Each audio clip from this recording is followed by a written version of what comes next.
introduce. What's this timer here? Oh, That's because we started recording. I have to change it to Mehmet. So much new. I'm living in 1995. I'm sorry, Mehmet. I did one unit of racism against you. I have to switch. Yeah. My God, we are adding more editing work for you now. Anyways, this is all staying in. Go ahead, Erik. Please introduce the episode. Yeah, I am ready. Yeah, Just go for it. Let me get ready myself then.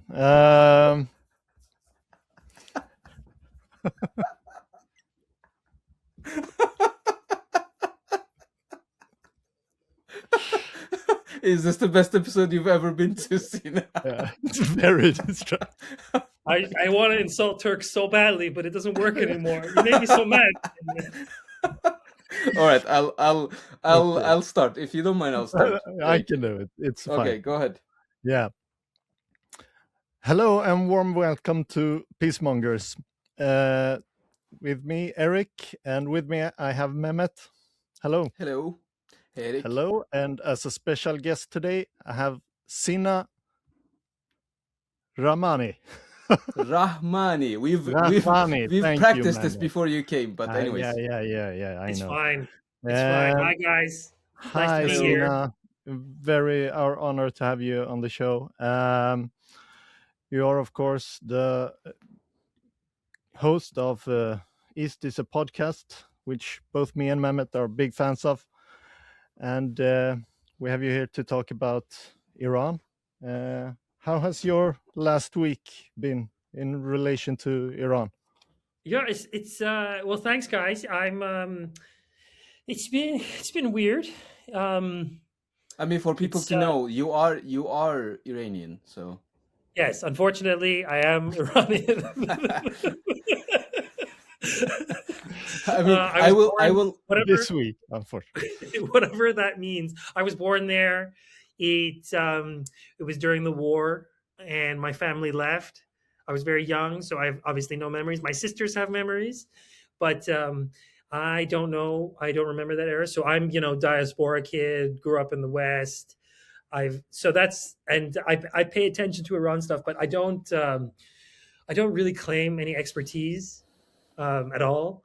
So it doesn't take, but at the same time, it doesn't really take much to debunk what's happened, to debunk all the insane mixed stuff you get about Iran. And so that's kind of how I position myself. I'm not like a serious guy who talks about Iran all the time, because that's kind of like how things work in this, whatever this thing that it is, the kind of commentariat that I'm a part of. But oh shit, I have the wrong mic selected. Oh my God. I'm the worst ever. I had the wrong mic selected. Is it better now? It must be better now. It is better. Oh my God. It is better. Oh, that was. I'll trust you on this, man. Yeah. I mean, it wasn't that bad, so don't worry about it.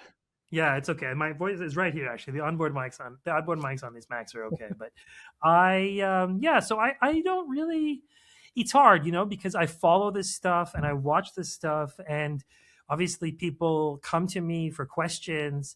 So I am relative to say whatever, someone who talks about this stuff. So I can't decry that, but I don't claim at all any kind of particularly special deep reading of Iranian stuff. I don't read Iranian newspapers. I don't follow domestic Iranian politics that much. I mean, I don't follow domestic Canadian politics for that much either. So it's more a kind of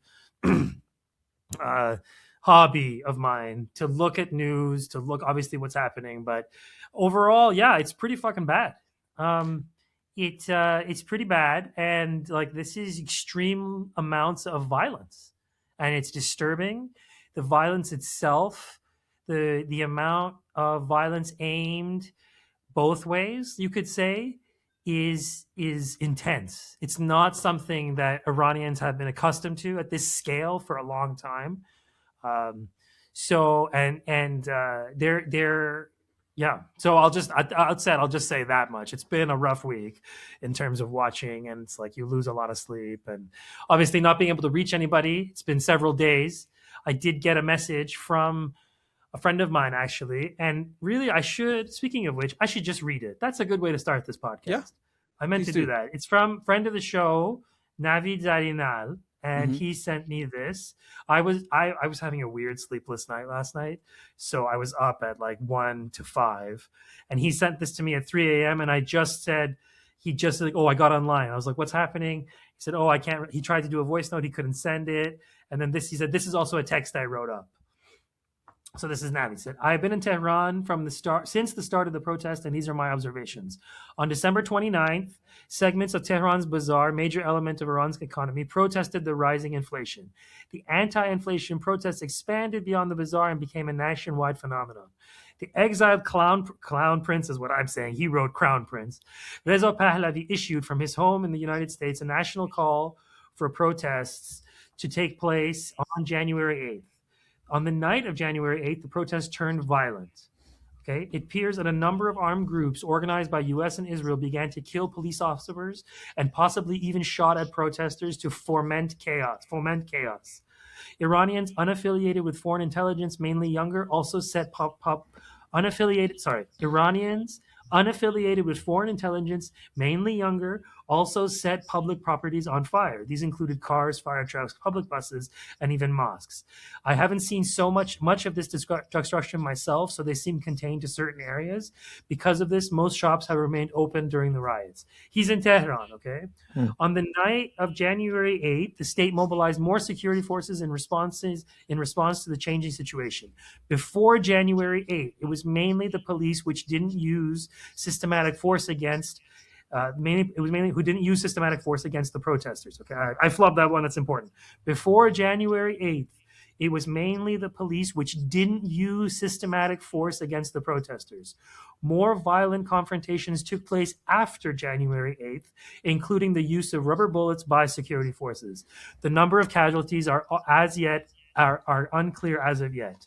The state also blocked internet access and mobile-to-mobile text messaging. Those using Starlink satellite internet also experienced signal disruptions with limited availability to upload photos and videos. On January 9th and 10th, it was also not possible to make phone calls at night. I think he means on his LAN system, landline. Local inside the country. This presumably to prevent the armed groups from communicating with foreign intelligence. However, local sites and services such as taxi and food delivery apps remained functional. After January 8th and seeing the violence, many anti-inflation protesters went home. Some continued to chant anti-state slogans from their balconies. The riots and armed activities continued into the night of January 11th. Although January 11th seemed less violent compared to the night before. Important, that's his words, for those unable to communicate with friends and family around, people are safe as long as they've been avoiding the protest or riot areas at night. A march in support of the current government and peaceful protest against inflation is organized in Tehran's Revolution Square and other parts of the country. This will take place today on January 12th in the afternoon. This was 3 days ago. The Monday, The government has introduced economic reforms, including a UBI, Universal Basic Income, that helps with purchases of necessities and crack down on the rentier system that diverts state budget into private pockets. But if inflation keeps rising, the protests might come back. Today is January 15th, and the situation is largely stabilized. Now the U.S. and Israel, having failed to divert protests in a destabilizing direction, might go back to the military option, and there are indications of this as some U.S. forces have left their bases. I think he wrote this last night, so this is late. This is like his January 15th, probably like 12, 15 hours ago, I bet, because I got this in the morning. So that's from Navid. He's the host of the Colony Archive. He's been on my show. Yeah, we should definitely have a link to his show because I really want to catch that as well. Thank you for reading that up because it's more or less what I've been following from different sources. It sort of matches exactly the description that I've had in my head about everything, actually, including the fact that the police and the other security officers did not intervene in the beginning until it became violent.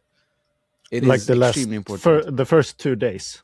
2-3 days, I think, exactly. 2-3 days, yeah. Well, it was like over a week because I think it was like the 8th is when they started getting violent, and they started on the 29th. Okay. So it was like over a week of the protest again, but the numbers themselves weren't massive. I think at one point it was always less than 10K. Until a certain point, and then it was like maybe 15. It was not big in terms of like for a country of 92 million, but nevertheless important.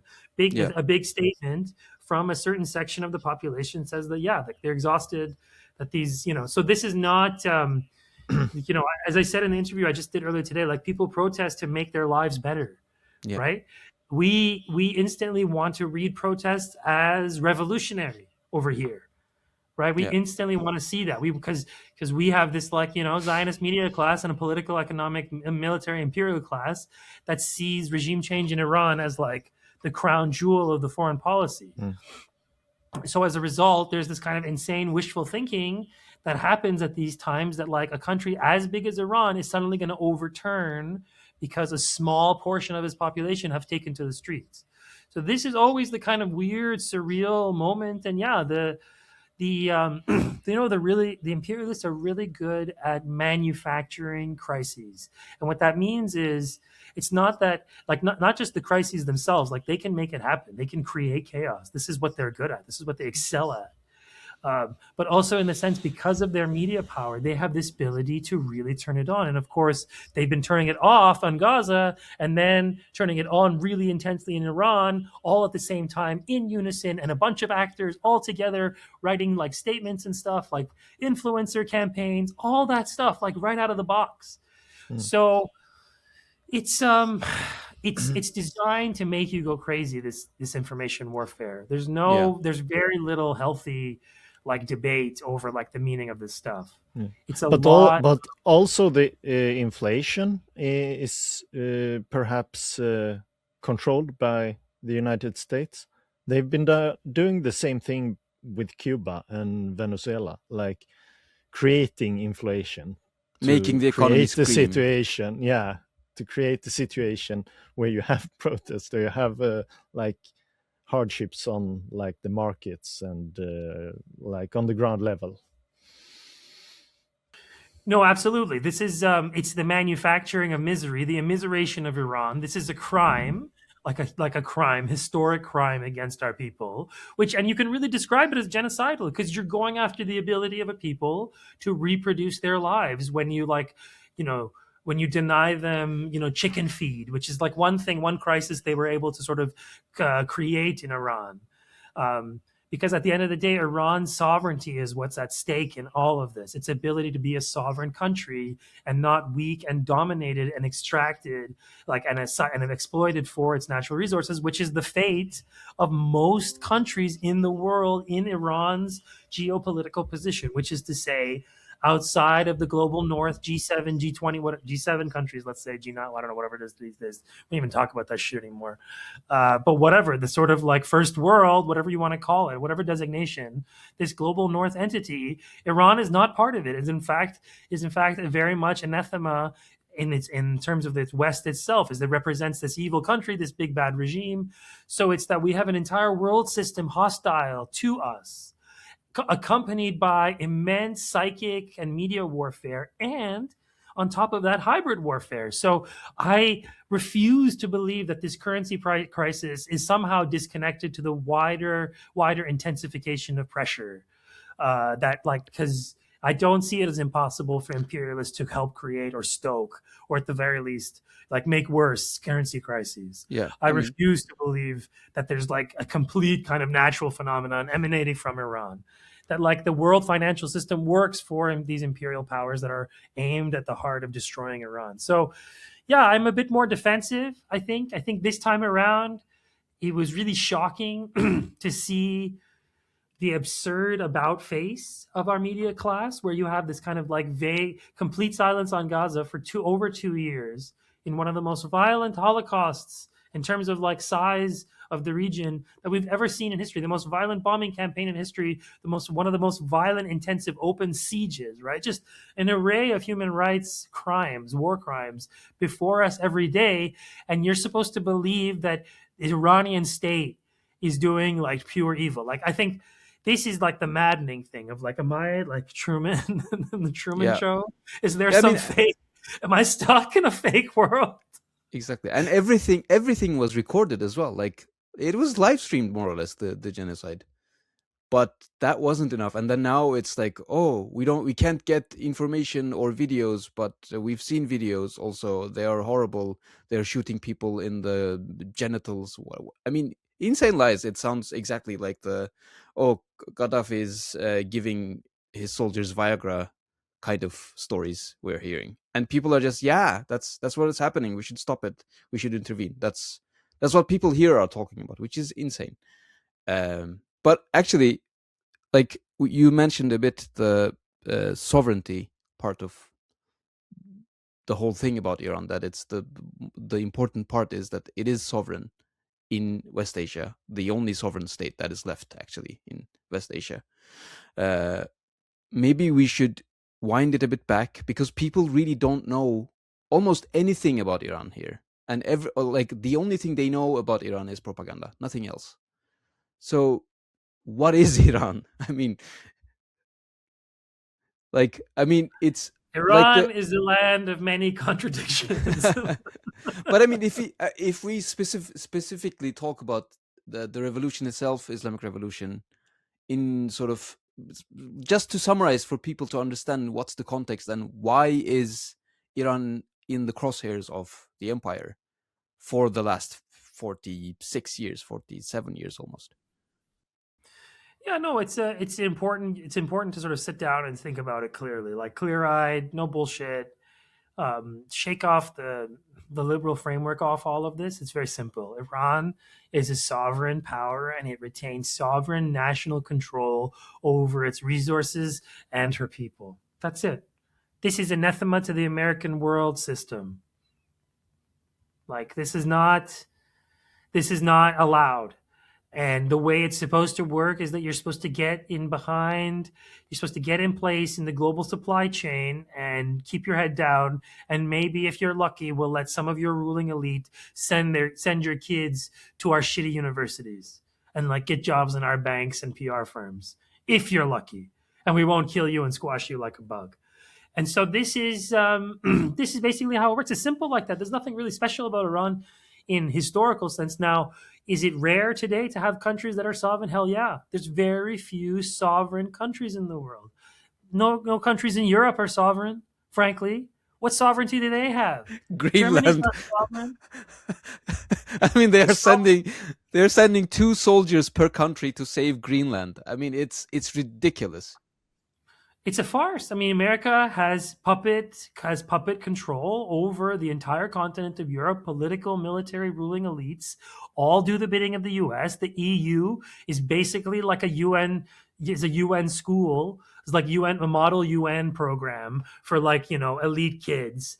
It doesn't really have, and it's just purely like an object of American control. I mean, yeah, I'm simplifying it a little bit. Obviously, the ruling elites of Europe do have a certain amount of sovereign control over certain parts of their countries. Okay, but at the end of the day, their countries economically, militarily, politically serve the American empire. So when they say proxy war on Russia, you say, how hard, sir?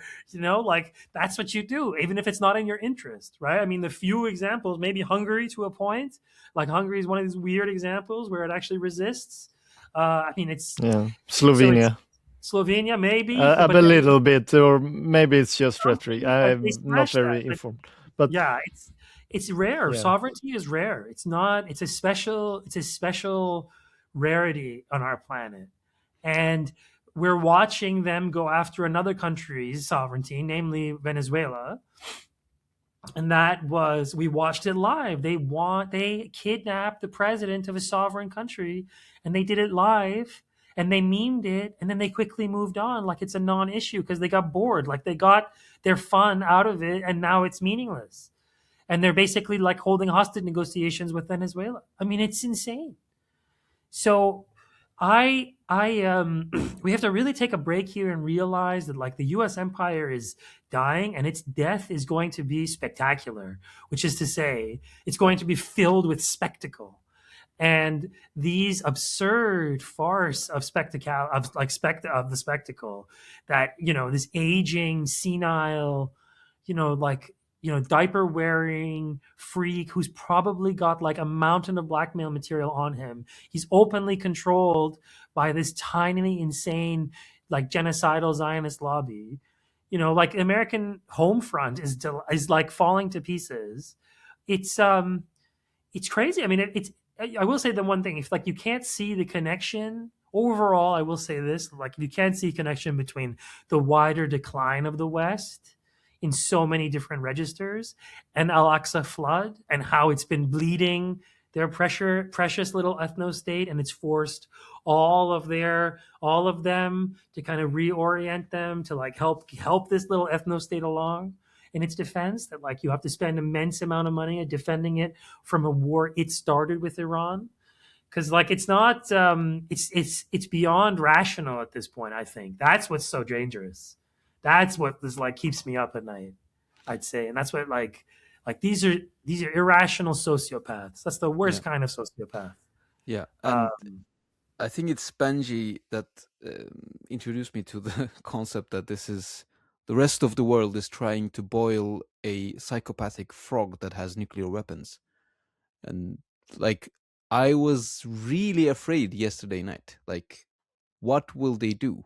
I mean, they can't attack a small place like because there was some talk about they will just attack Basij, the paramilitary security forces, and like call it like stop now, that kind of thing. And that Iran will not and cannot like let that one go, because that means they can be bombed anytime again.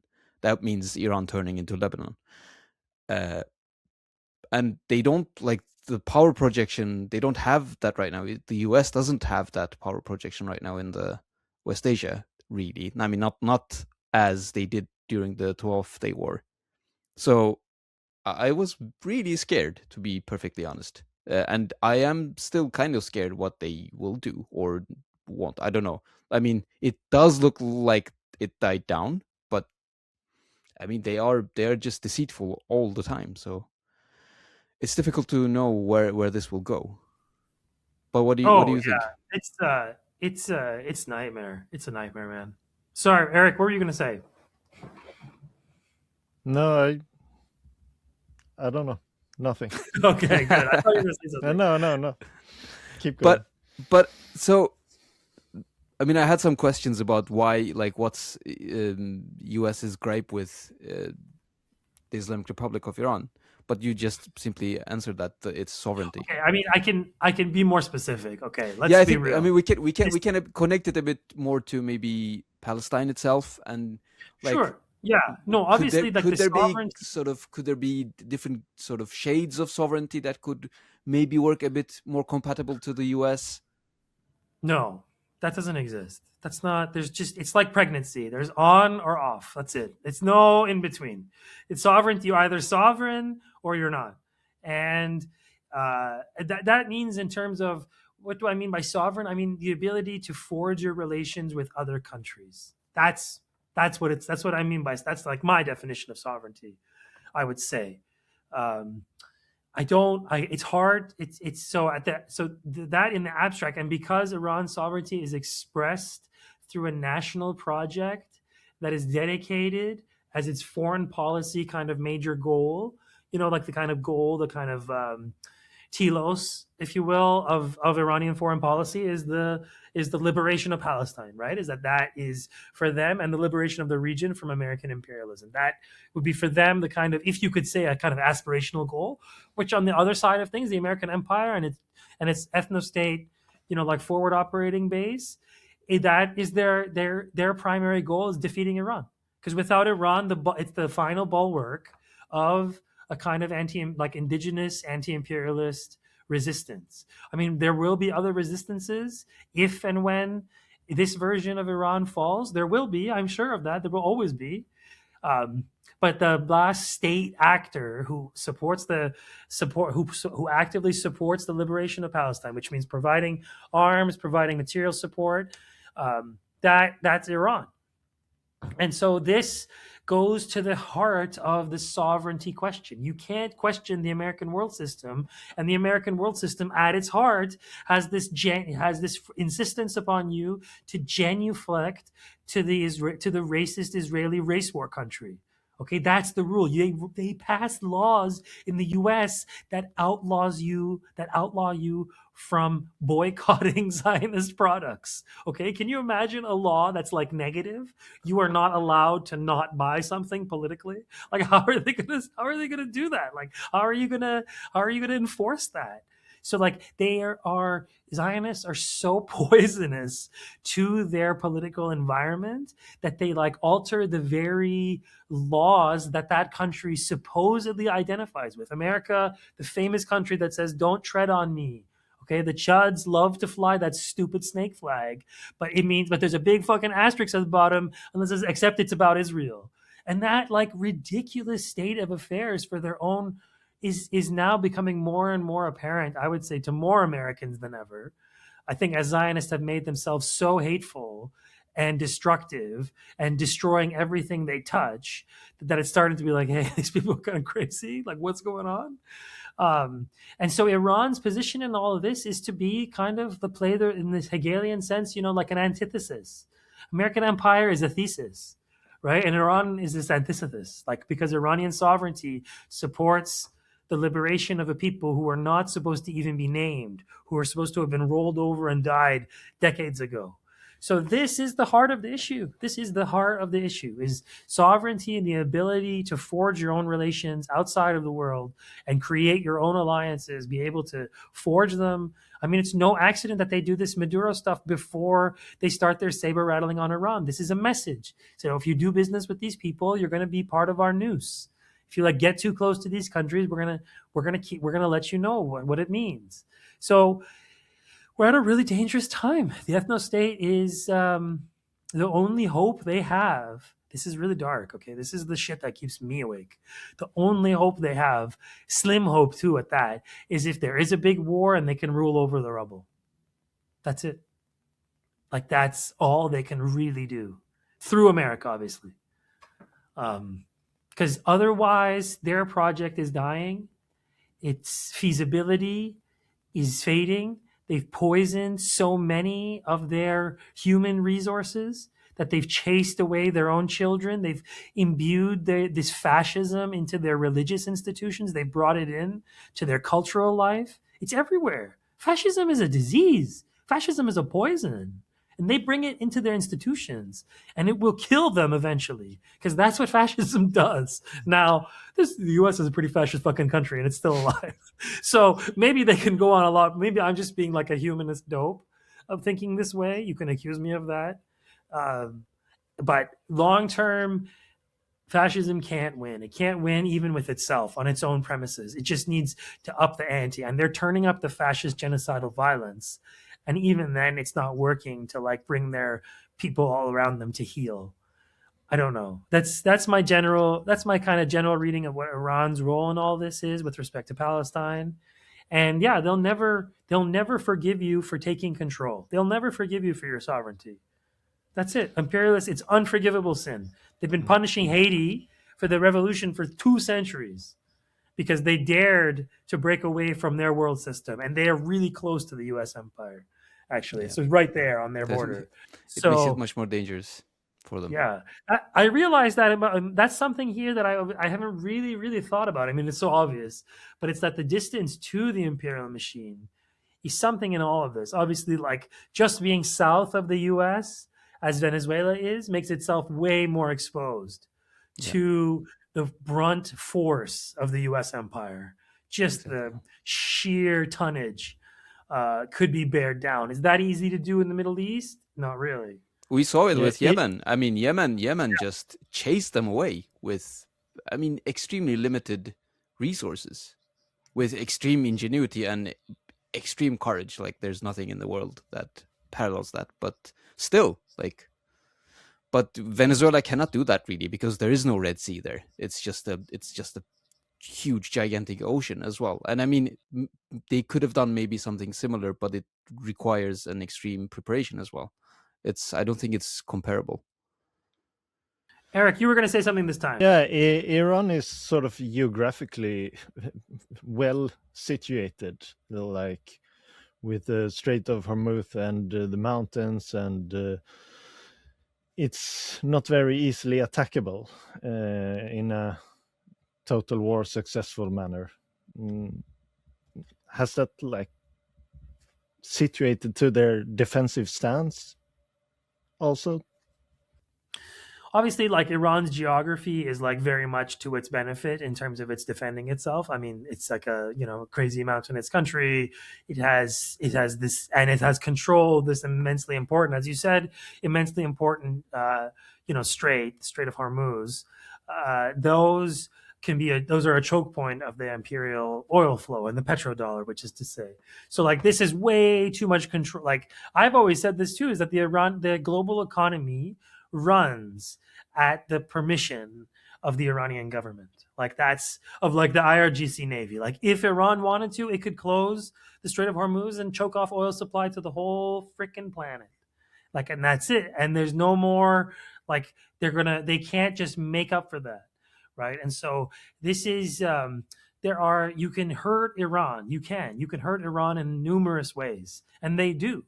And it's depressing how much energy it takes to just point out to people like it's illegal to sanction, it's illegal to starve people, it's illegal to besiege countries, it's illegal to deny children with rare diseases the medicines they need. But like this is just taken as commonplace in the West. This is just the starting point because Iran deserves it, Cuba deserves it, Venezuela deserves it. And so you have to break away from obviously this thinking and then try to understand it from their worldview of like, okay, since we're excluded from this US world system, then we have to just build our own. And that's really the sort of, to make this slightly more uplifting, like the kind of upside of us all this, and explains to you their desperation in they're trying to overthrow this country and trying to overthrow Iran, because there is a new economic order being born. It's already born. It's there. It's like a whole different model of world economics that isn't centered around like New York banks and Washington politics. Like that's not, it's a new world. And Iran is playing an important role in that world. And so it's not just for the existence of the ethno-state anymore, right? If you can cut Iran off from China, you can slowly choke China through its resources. China has a problem with its oil. I mean, China will always have Russia to a point, but of course they have their eyes set on Russia. And so this is like the macro, the macro view that I'm trying to sort of like situate inside what this chaos in Iran is kind of set against. Is that they need to have Iran overthrown. Overthrowing Iran, do you know how many problems it solves for them? It is the silver bullet to so many problems. Not all, to a lot of problems. So this is something that we have to begin at. And I've been like really angry. I've been really angry this week listening. The libs doing it again. The libs are up to it again. They are simply unable to see their own adoption of the framework that Iran's government is not legitimate, but interfering in it is also not legitimate. Like this is not a worldview. This is an imperialist. You are endorsing the imperialist worldview, but you're just saying do it differently. So this week I've been a bit more pugilistic, I'll say. I think a lot of people are sick of it, and I think they see what's at stake. I haven't this in the way that the Mahsa Amini stuff from 2022 Jinji and Azadi. I mean, so that people understand what we're talking about, the woman life freedom. Yeah, women life freedom. That was its own intense media circus. I will call it that. I'm not minimizing her death, but it was a media circus, and that is something that like you're in a hall of mirrors when you're like thinking about Iran stuff in the West. It's a strange, and then they have a bunch of clowns running around who are like diasporic influencers, and many of them being like loonier and loonier these days because Zionists have their hooks deep into a lot of sectors of the Iranian so-called opposition. I won't say so-called. They name themselves as the opposition. That's fine. You can call yourself that. All of it is diaspora based, and a ton of it has Zionists all over them. that like the scummiest Iranians are nasty Zionist freaks. The scummiest Iranian regime changers are nasty Zionist freaks. So I don't know. This is a weird moment. I'm worried about another thing, which is the permanence of Iran's sort of disconnection from the internet. This could go on for a while. And I hate it. I hate the fact I can't reach my aunt. I can't reach my cousins. I can't reach my friends, so it's not fun. It's not good. It's upsetting, the thought of people being cut off. It's not something you want to see happening. I don't think it will continue as intensely, but it's a sign of things to come. Yeah. I'm really sorry to hear about the personal part of it as well. But yeah, I mean, people don't understand that this affects 90 million people. It's not just like they say, oh, listen to the Iranians. Which Iranians are you talking about exactly? Like the ones sitting in the West, like propagandizing against their own people, or the 6-7 million people who were on the streets during last Monday supporting their own sovereignty? Like, are they not Iranians? I mean, the 1,000 people who were killed in the 12-day war last June, like it wasn't 20 years ago. It was that I know that these people don't have like a functioning memory, but fucking hell, like it's 6 months. I don't like today I was debating someone, an Iranian leftist, so-called leftist feminist, who has 300,000 followers in Instagram, who is sharing Iran International numbers. Iran International is Mossad. Mossad and Saudi intelligence. That's it. Like, and Saudi intelligence is Mossad as well. So, I mean, and calling what's happening a genocide. I mean, what the fuck is wrong with you people? And plus, on top of that, like the icing on the cake, advocating for not lifting the sanctions from a leftist point of view. Like, what? I don't know. Like, what do you have to say to these people? Like, do you have anything other than go fuck yourself? Or I don't know what to say. It's no, they I think the majority of Iranians in the diaspora are not chuds. Okay, that's a technical term. The technical term to America, Swedes. If you don't know what that means, just look it up. CHUDS. It's evocative of who these people are. A majority of Iranians are not racist chuds. They're not monarchist losers. They're not like MEK, embittered, frothing at the mouth, cult members. Okay, they're just regular schlubby Iranian people who want to go back and forth to Iran, and many of them do, and live their lives. Maybe they have an array of feelings over the current government. Sure, I'm sure a ton of them hate it. I know many who hate it. They volunteer their opinion. I grew up with them. I grew up with these people. I'm a member of the running diaspora, so you hear this stuff. But at the end of the day, a state is a collection. A state's job is to create a legal fiction around a body of people tied to a geographic land unit, okay, that has all kinds of human, like biological and ecological and whatever technological specificities to it. And a state is just what is wrapped around it legally to try to make sense of that insane life mass. And that's what like a state is. And at the end of the day, what our enemies want is the collapse of that state. They don't want regime change. They want state collapse. Okay, they want a defenseless people. Israelis are already crowing about what they're going to do when the IRI falls. They're already crowing about it. They say, oh, we're going to bomb Iran like they've never seen before, which is what they did to Syria. So the big question is the thing that like the 64,000 rial question. Sadly, there's not that much money. It's probably pennies now. 64,000 rial, 64 billion rial question. That hurts. Is will the Iranian people join this attempt to destroy the state? So far, it looks like no. So far, it looks like more like few people are actually interested in taking on the state, its violent overthrow. Because that's like really what you should say about what's happening what's been happening, the violence. Those people were violent revolutionaries. That's what they were. That's how they'll talk about it, like overthrowing thing.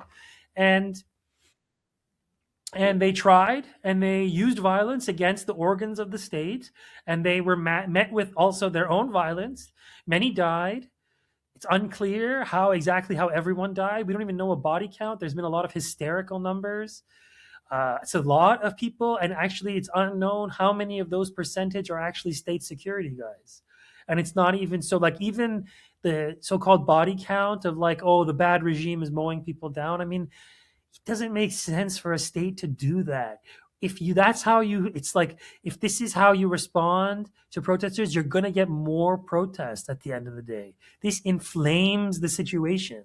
Now, you can make the arguments like, well, Sisi and the military destroyed the Muslim Brotherhood. They killed, 1,000 in a day in Tahrir Square that day? I mean, and they got rewarded for it. True. I mean, yeah, but that's when the U.S. empire is backing. Back you, exactly. That's when the empire is backing you. That's when it's, apparatus is working with you. It's funny, they were also working against the military when they overthrew the government. So that tells you what it's like to, or maybe not. Who knows? It's a thin rope to walk on. Yeah. But you mentioned like they're not nostalgic for the Shah, the diasporic Iranians. But we have seen the United States bring out the son of the Shah, like, this is the next guy. This is our Machado in Iran.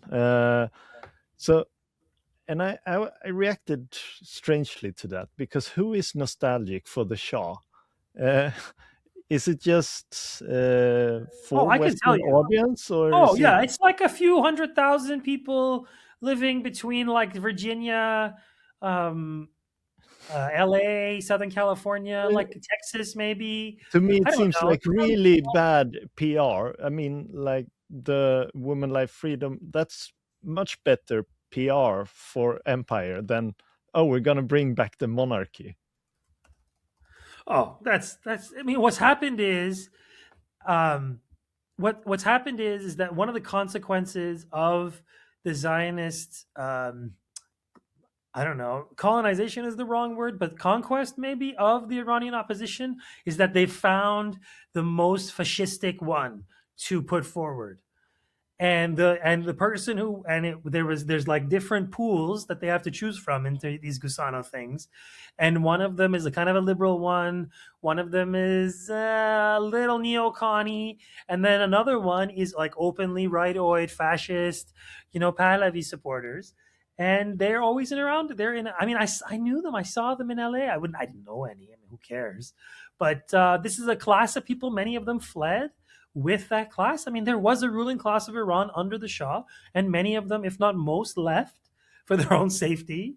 And they took their wealth with them, and they became wealthy in the US. Some did, at least. And God knows, I mean, the guy himself, the Clown Prince himself, has never had a job in his life. There's a video of him circulating. He couldn't even open his own water bottle. He had to get one of his assistants to open his water bottle. He was like, it was like the guy is a fuck up. But that's what they want for our country. That's what they dream of. And when they put a guy like him forward, they're saying, this is what you are.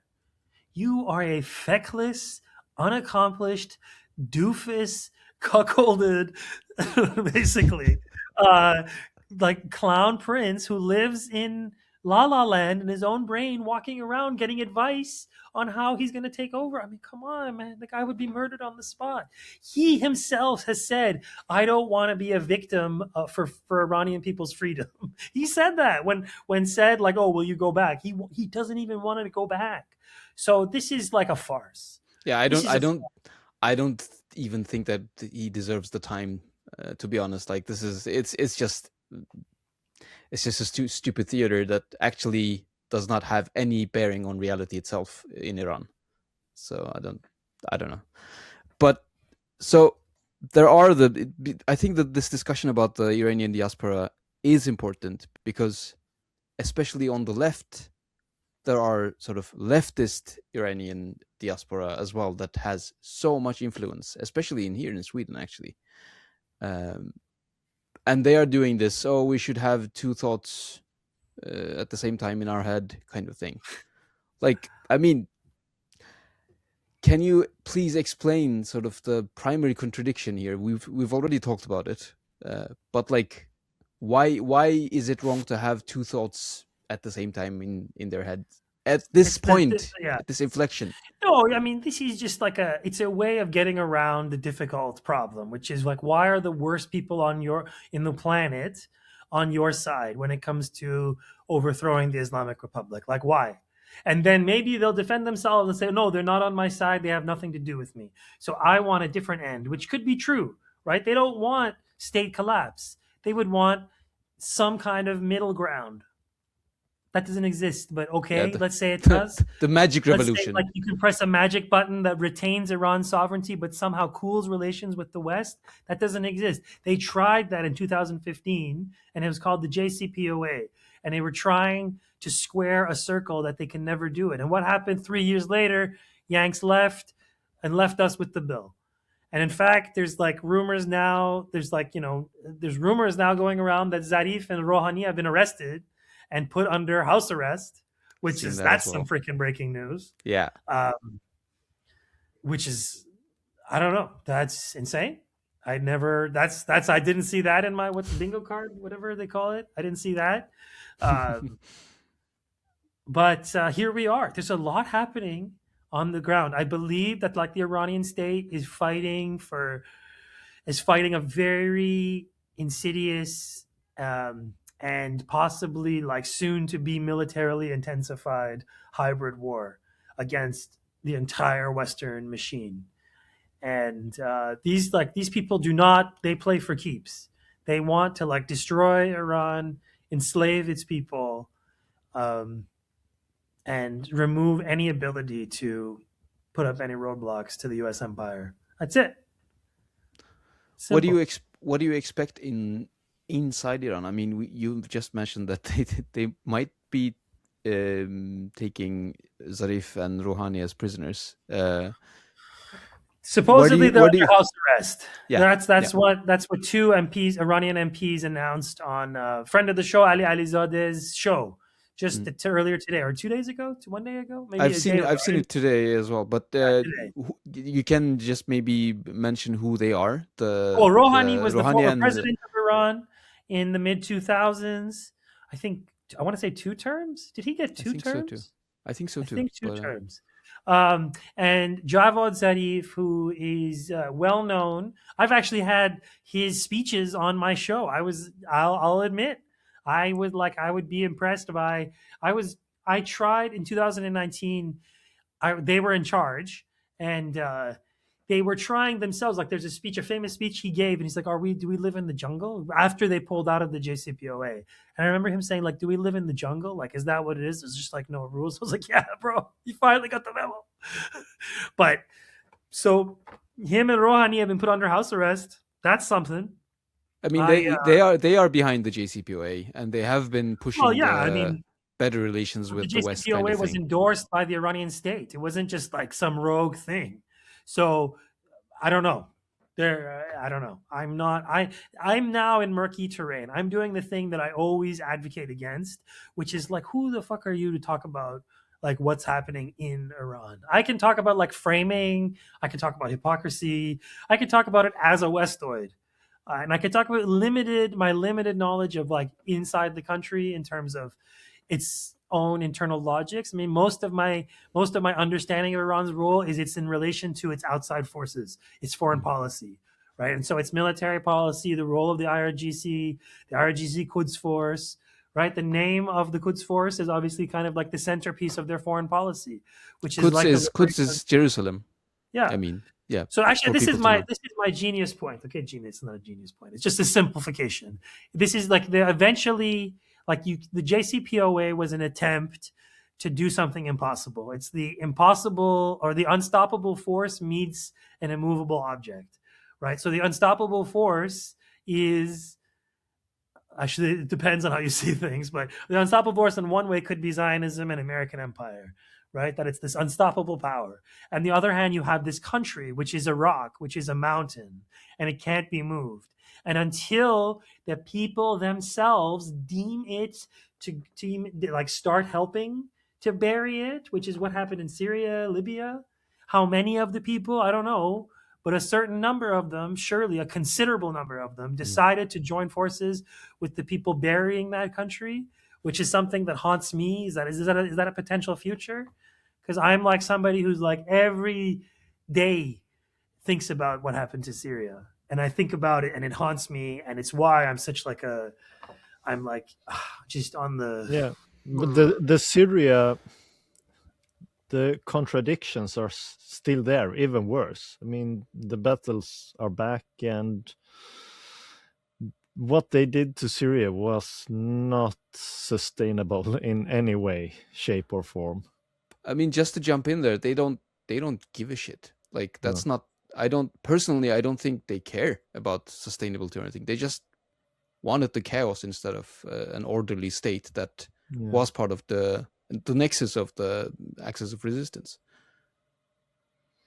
Yeah, I mean, this is war. I mean, this is war for keeps. Everything. This is like this is the brass tacks geopolitical struggle of the planet. It separates all of the. It breaks apart every single logic. If you can, I don't know. I can't even talk. Sorry, guys. I'm like my brain is fading. Oh, don't worry about it. The violence is really intense. This is they're doing a Maidan. They're doing a fucking Maidan. This is Maidan, Iran, and it's all over the country. I mean, they tried. The Starlink stuff is crazy, guys. Okay, I'm going to talk about Starlink. Yeah, so, please do. There's so many historic things happening. It's insane, and the Starlink, they've been smuggling Starlink into the country for years. One estimate I saw was between 40 and 100,000 dishes, and I know people who have them, and I'm not even sure how they've been paying for them, to be honest. I'm curious now. Like, were they free? Oh, you don't have an account. But that's, I mean, so they are illegal in the country, is it? They're illegal in the country, but they get smuggled in. You can just plug them in and you don't need permission. But what happened was Iran used either Russian or Chinese technology, Russian technology, to spoof the GPS over it and basically blanket it with a certain kind of and confusing it. So it couldn't complete. It couldn't connect to enough. It couldn't connect satellite. It didn't have enough connectivity to sustain any kind of serious transfer of data. So the U.S. empire, like, the only reason something like Starlink exists is because of its military potential, right? The like consumer side is just an excuse to do the military stuff. So all of a sudden, it doesn't work. Like, all of a sudden it was neutralized. Like, that's a big deal for the US empire. Absolutely. That's a huge deal. So I'm pretty sure that I'm speculating. I'm pretty sure that threw a wrench into their plans.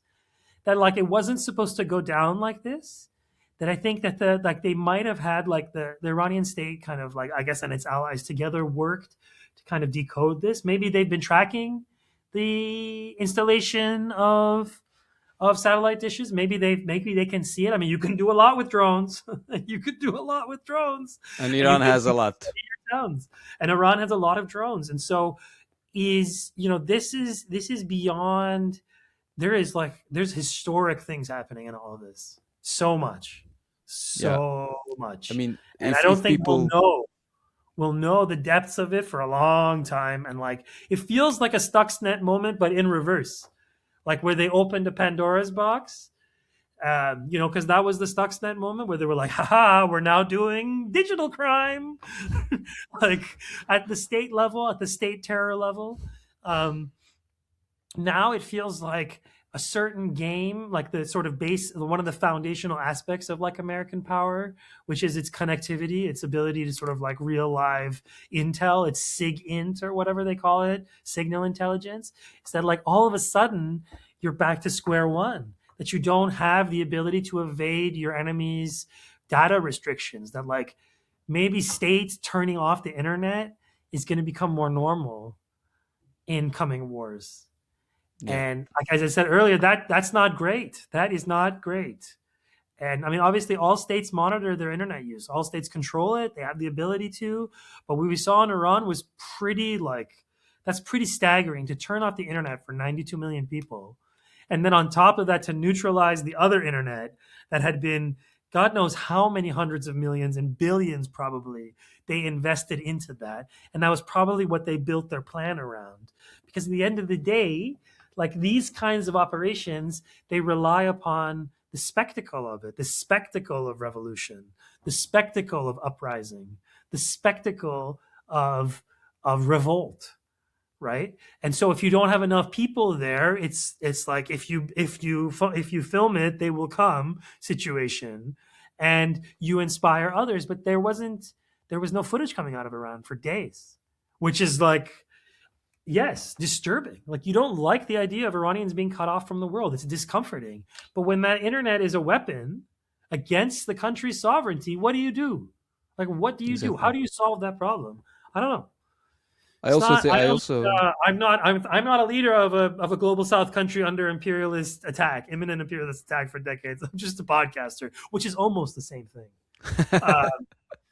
Almost.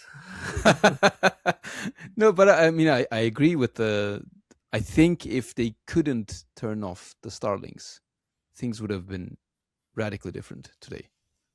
Actually, I think that played a huge role. And if people don't think that's true, I mean, the part that they've actually did take down Starlink, they can go search for it on Forbes. I think it was reported even on Forbes. So it was a very, very big deal, actually. Yeah, it's there's going to be consequences to this for war planners in the future. I don't think we're out of this mode yet. I think the U.S. empire is just a relentless force. I think it will just keep coming for Iran. And that slim chance of Zionists ruling over the rubble is like really their only scenario of surviving. I mean, a couple questions come to my head. Like one is, how do you situate, since you mentioned that your relation to Iran, or the way you think about it, is its relation to other countries, China and Russia, how do you situate them? That's brother, are you gonna do this to me? You're gonna put some ice cream out and then take it away at the last minute? Oh my god! I don't think anyone except you understood it, Sina. I was secretly racist. Don't tell anyone. It was a funny joke as well.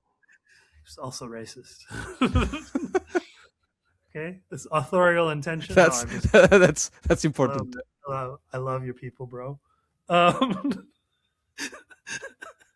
We love you back. It's complicated. It's not. They're both very different. I think. Oh man, I think states are not people. They don't have personalities. They don't have like human traits. They're a conglomeration of interests and laws and realities and geographies and languages and peoples.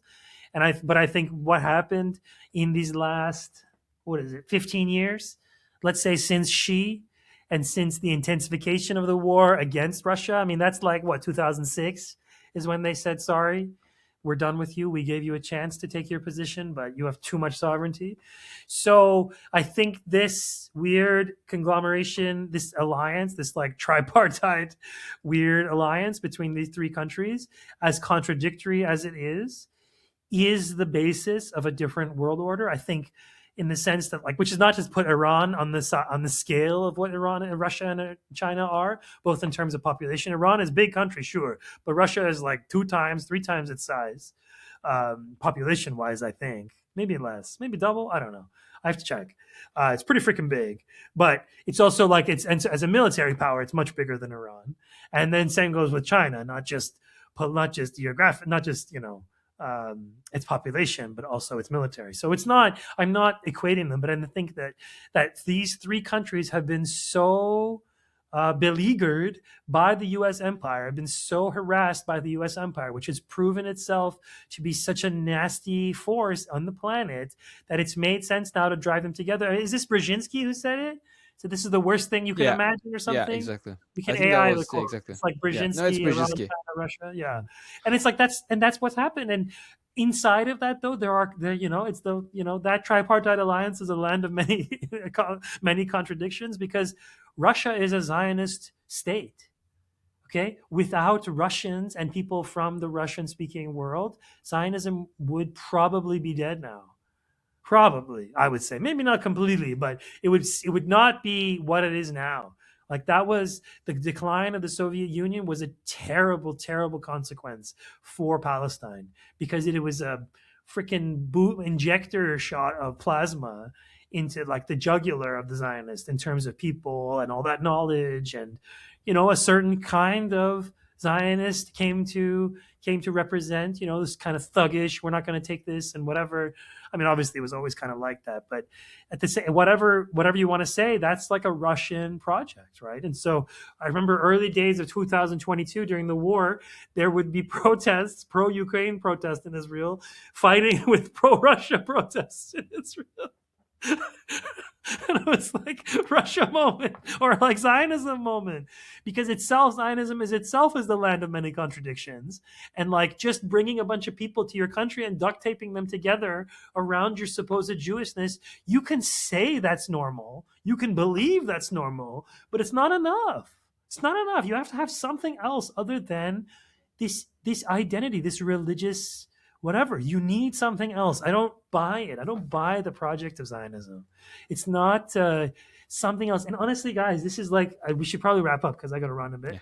Yeah.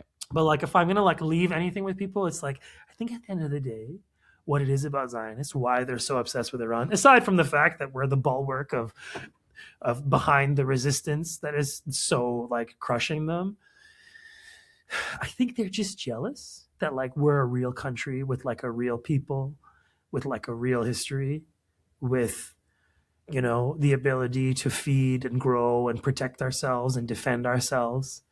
Like, that's really what it is. And you're not allowed to be better at like, and that's like really what they want from us. They want to be like us, a big, strong, proud, sovereign country. But of course they're not. They're like a dependent outgrowth of the US empire. They're a very unique, very powerful outgrowth, of course. Weird, strange, historical anomaly. Nothing ever comes close to resembling it in the history of imperialism. Okay, let's be real. But they still are a fake ass country. Sorry, buddy. You're fake. You can't just like yell and wear enough IDF t-shirts to make yourself into a country. You need something else. And when the world order doesn't revolve around them, when America is like in its proper sort of tertiary position as a hegemon, they have nothing. They have nothing. Anyways, that's my concluding thought. Thanks for coming out, guys. That was great. Thank you for joining us. I'm hosting this show. Thank you a lot, Sina. Look, I'm going to do the meme from Captain Phillips. Look at me. Yeah. I'm the host now. Do you want to do that? You have so many Sina? Shows. Sorry? You don't need any more. Do you want to do the outro on your new show? Forska from something. Doopity. Yes. Meatballs, yes. long bridges. Exactly. Finally, you are racist. Great. You're racist. No, it's true. Racist. We're gonna keep that recording for every episode. Would you like some dried fish? That's my impression of Sweden. That's not. No, it's not. What do I? Rotten fish. Rotten fish, not dried fish. I have relatives in Sweden. I have Iranian Swedish relatives. Oh yeah. Yeah. So I've been to Sweden. I've visited Sweden. The Swedish people are very honorable, noble people. That's how we will not keep that bit. But anyway. Just kidding. They're all weird and cold. Thank you so much. This was fun, guys. I hope I made sense. I rambled a lot. I'm really tired. You did. I mean, I had a sort of like a plan, but it went. Plans are fake. Everywhere. But it's good. It's good. Plans are fake and racist, Mehmet. Haven't you learned this? You were. I mean, I did send you like, okay, maybe we should talk about this and this in the beginning, and then you're like, oh, you got the ice cream. You don't have the ice cream. Mehmet, I told you. I'm gonna be honest with you. I didn't read the email. I just responded and I said, that's fine. Yes. I didn't read it. I'm sorry, bro. It's just sometimes my brain is like, next, swipe. Yeah, don't worry about it. It's all right. I think the result was great. The result was great regardless. Yeah. I mean, I read it. I read it as like, yeah, he's fine. He's gonna wing it, and he knows everything, so it's fine. I'm professor of winging it and winging it studies. Yes, I mean, I've been following you for years now, so I know that. But yes, thanks, guys. Thank you. Solidarity with you for reals.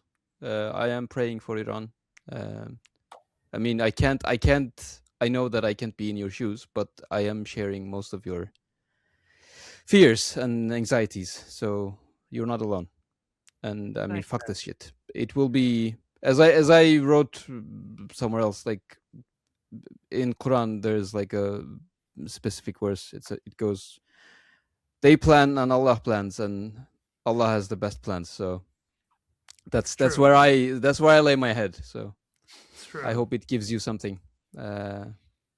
Take care. Thank you, thank you Mehmet. so much for being with us. Thanks, guys. Bye. I'm going Bye. to press stop. Hold on for a second.